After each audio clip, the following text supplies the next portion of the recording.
What's up, Sixers fans? Welcome back. This is my Sixers Weekly Rant, episode 3. Every Monday, I drop these bad boys. Like the video, subscribe to the channel. I have like 415 subscribers right now. 415 is like my least favorite time of the day. So how about we jump that bad boy up to 500? 5 o'clock somewhere, right? Second of all, don't mind my washer in the background. I know it's loud, all right? Screw you.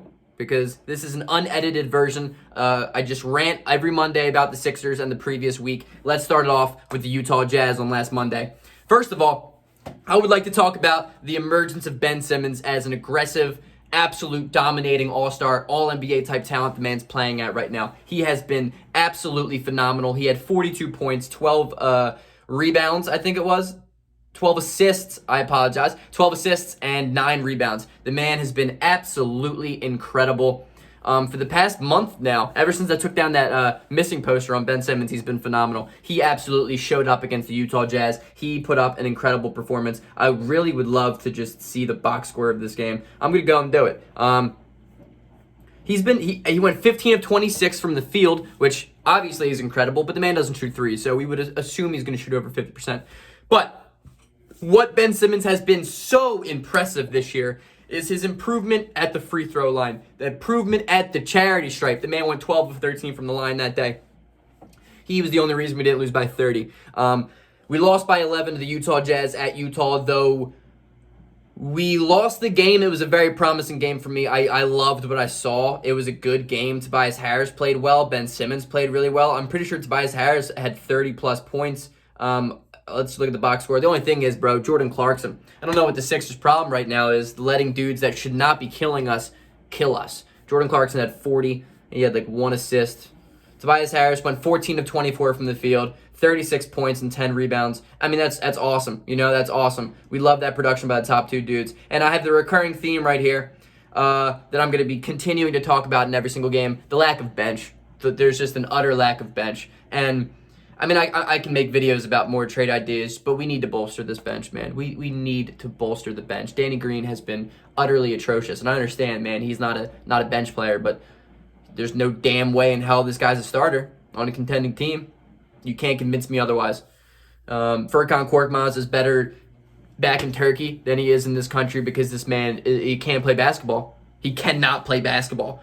I would rather have a guy with no arms on the Sixers than a guy of Furkan Korkmaz, because he is the worst. I was watching the game last night about the Toronto Raptors. The Raptors broadcasters didn't know how to pronounce his name, and they literally called him Korkmas for the whole game. And it's just, that is beautiful. That is so beautiful to me, because Furkan Korkmaz is the perfect name for that guy. He sucks. I'm tired of watching him play basketball. I need him as far away from the city of Philadelphia as humanly possible. On to game number 2 of the week, Houston Rockets. Embiid came out. There was no Simmons, I'm pretty sure, and Embiid put up 31. Well, let's see. He had 31 points. He had 9 assists, I'm pretty sure. Embiid is a stud. He played really well. The interesting part about it was the game against Houston and the game against, it was the game against Houston. He had 31 points, but it was kind of a quiet 31, and he looked 45%. I said it all game long when I was live streaming. He just doesn't look like 100% healthy. He doesn't look 100% healthy. Tobias Harris had 15 rebounds that night. Embiid had 9 assists. Embiid had 31 points. Dude, he was a stud. He was an assist away from a triple-double. Embiid carried us in the fourth quarter. Tobias Harris had a good fourth quarter too. But again, the only reason we're only beating the Rockets by 5 is the lack of bench, man. The lack of bench. It's been so obvious. The beginning of the season, the bench played well. The bench started off playing pretty well. Ever since then, bro, it has been atrocious, and we need to make a move. We need to make a move, whether it's going to be in the buyout market, whether it's going to be little tiny tinkering moves here and there to improve the bench. We need to, unless we're going to be a second-round exit as usual in the playoffs, if we're lucky. Then we played the Chicago Bulls, and Joel Embiid had the greatest game of a Philadelphia 76er I've ever seen in my life, ever. He had 50 and 17. Dominated every single facet of the game. Bro, there's I don't know how much I can say. Without Simmons, Embiid just... What's so crazy is that he looked less than 50%, the night before, 2 nights before, and then he comes out and drops 50 on the Chicago Bulls from the jump. From the jump. He was getting double, triple teamed for 3 quarters, and he still had 50 points. He had a step back, double team contested insane mid-range dagger to ice the game at the end of the fourth. Embiid is a 50, 40, 90 guy, and he's 7'1", 290 pounds. There's nothing else I can say about this guy. I'm becoming so redundant that it's redundant when I say I'm becoming redundant. That's how redundant it is that Joel Embiid is yours and mine MVP. He is incredible. He is absolutely incredible. We would be a lottery team, an 8 seed without him on this team. Talk about valuable. There's no such thing as a player more valuable than Joel Embiid. He leads the NBA right now in PER. He's at like a 32.5, I think it was. It's incredible. That is legitimately incredible. He's putting up historic numbers for a guy at his stature. Not seen since Will Chamberlain, so let that sink in because Embiid he's the MVP. He's the MVP. We won that game by 7. He had 50 points, dude. He had 50 damn points. A guy in my chat, I forget who it was exactly. I think it may have been Boz. May not have been. If it was you, let me know in the comment section. A guy in my live stream was like, yo, he's going to drop 51. Like early on he said that. Dude ended up dropping 50. I think it was Boz. Boz, let me know. You're going to watch this video. Then last night, we played the Toronto Raptors. We go to Toronto, or Tampa, I guess.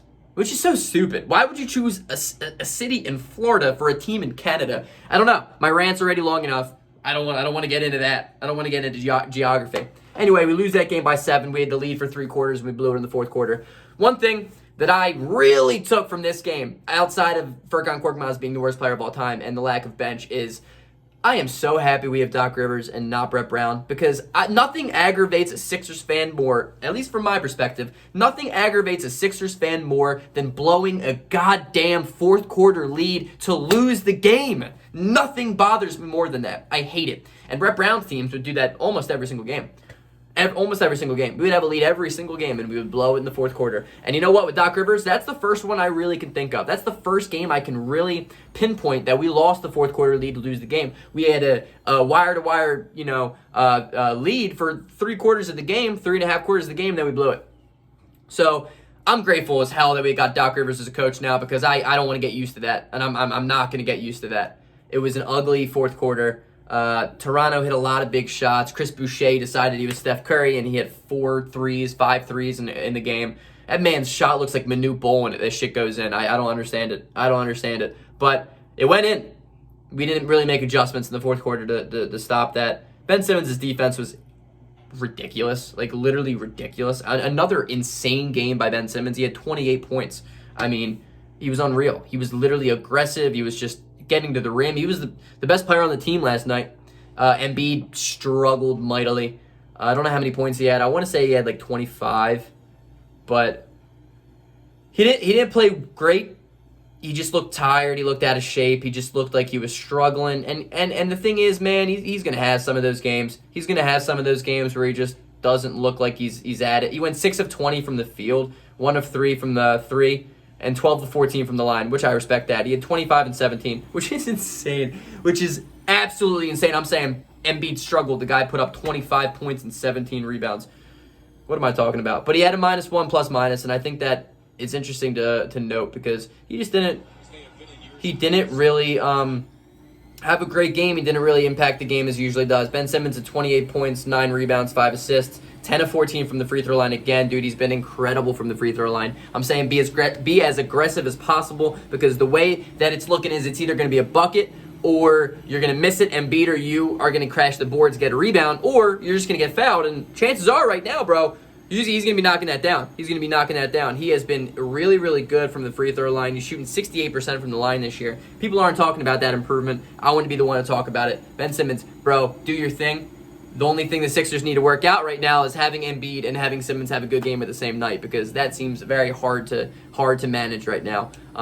Moral of my weekly story is the Sixers need help at the bench more than anything. We need to add shooters. We need to add a stretch 4, stretch 5, arguably. And we need to add a backup shot creator, a backup playmaker because it isn't great. I love to see Shake Milton come back last night. And though he went 3 of 11 from the field, he did, I want to say, went 3 of 7 from 3. And a lot of his shots are open that he missed, but I'm happy that he's back. It adds a new layer to the offense. It's cool. I like that. Thank you for watching, guys. Don't forget to like and subscribe. I hate asking, but I feel like I should ask. Who knows? Maybe it doesn't work. Peace out. Go Sixers.